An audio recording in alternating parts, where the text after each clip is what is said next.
presser meget på, og folk begynder at mærke, at der er noget helt galt. Men hvis vi skal forvandle vores samfundsværdier, må vi holde sammen i mange år i fremtiden, fordi det kræver rigtig meget arbejde af os alle sammen.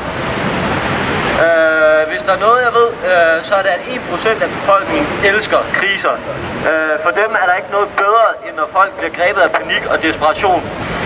For så kan de gennemtvinge deres politiske ønskeliste, som er privatisering af uddannelser og social sikkerhed, som er blandt andet kontanthjælp, hvor vi alle sammen bliver holdt i sådan en falsk forhåbning om, at vi kan få et arbejde. Nedskæring af offentlige tjenester, afskaffelse af begrænsninger på virksomhedernes magt. Helt bedste økonomisk krise sker hele verden over. Der er kun én ting, der kan blokere denne taktik. Men heldigvis er det en stor ting. Det er os. Det er os alle sammen. Det er de 99%. De 99% er på gaden verden over for at sige, nej, vi vil ikke betale for jeres krise. Vi her i Occupy Aarhus og Occupy verden over har et bestemt mål, men ingen slutdato. Det er klogt, fordi det kan give os mulighed for at slå rødder. Vi lægger langsigtede planer for, hvordan vi kan klare os, når stormene kommer. Det er ikke anarkistisk, det er ikke hierarkistiske system. I Occupy gør det meget nemmere at udføre, da vi er mange, der kan foretage mange opgaver, uden at der er nogen, der skal sige, om det skal igennem eller ej.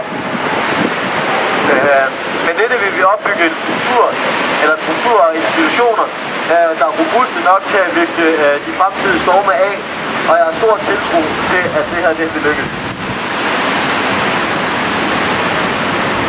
Her i Danmark er der en tænketank, der hedder Systemtank. De har lavet et meget gennemarbejdet oplæg til, hvordan vi kan begynde at reformere Danmark, så det kan blive et bedre sted for os alle sammen. Her indgår blandt andet bankernes møntningsgevinst, altså pengeskabelse, basisindkomst, forbedring af økosystemet og langt mere grøn energi. Det her det er længerevarende. Det er 45 siders oplæg fra filosofer og fra forskellige lektorer i emeritusser, altså tidligere lektorer, som har lavet det her.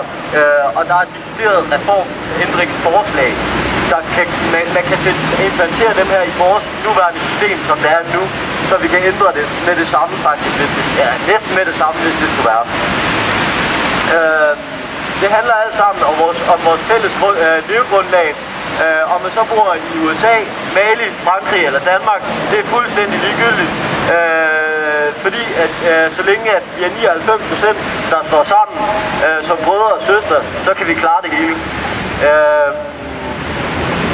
Jeg ser frem til et kanon godt samarbejde med alle sammen, der mødte op her, og forhåbentlig mange flere, når vi nu får vækket folk igennem tiden. Og ikke mindst rigtig gode venskaber. Hvis der er nogen, der her bagefter har lyst til at sige nogle ord, skal de være hjertelig velkommen. Megafonen står heroppe. Ja. Og det er jo vist det. Masser af kærlighed til alle sammen, og fredelig revolution. Hørt! Hey!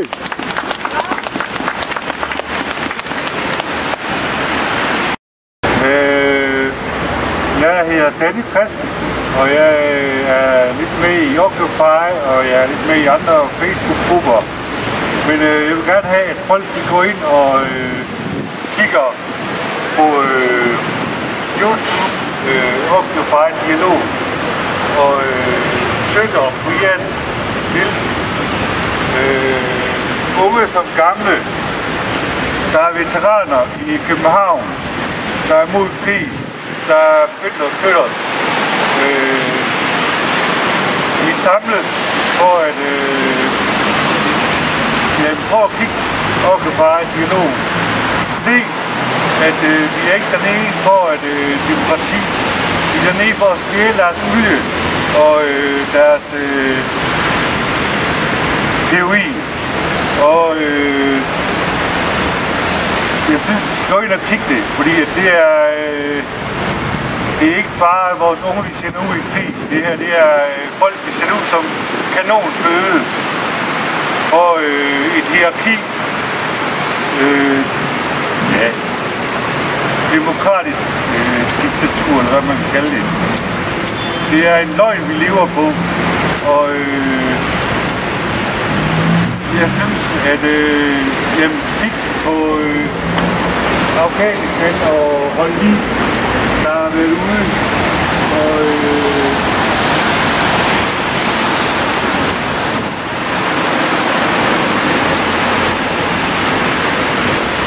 jeg synes, du skal kigge. Læg mærke til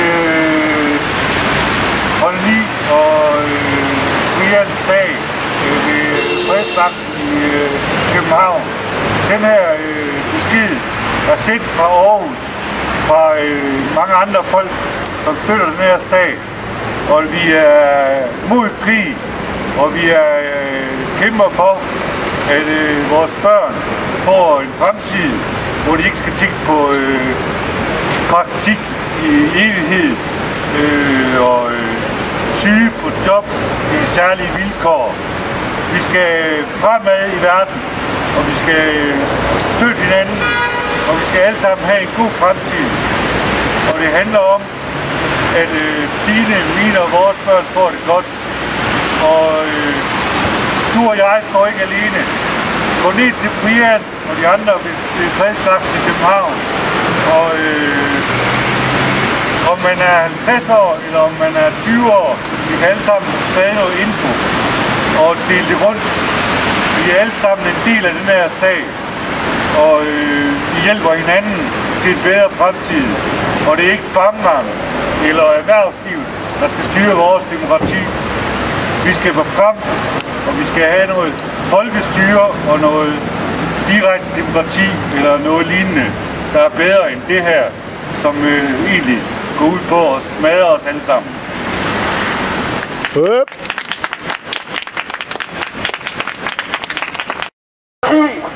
Nej. Er det politikerne, der styrer Danmark? Nej. Er det bankerne? Ja. Er det medierne? Ja. Er det folket? Nej. Vi vil have folkestyre tilbage i Danmark.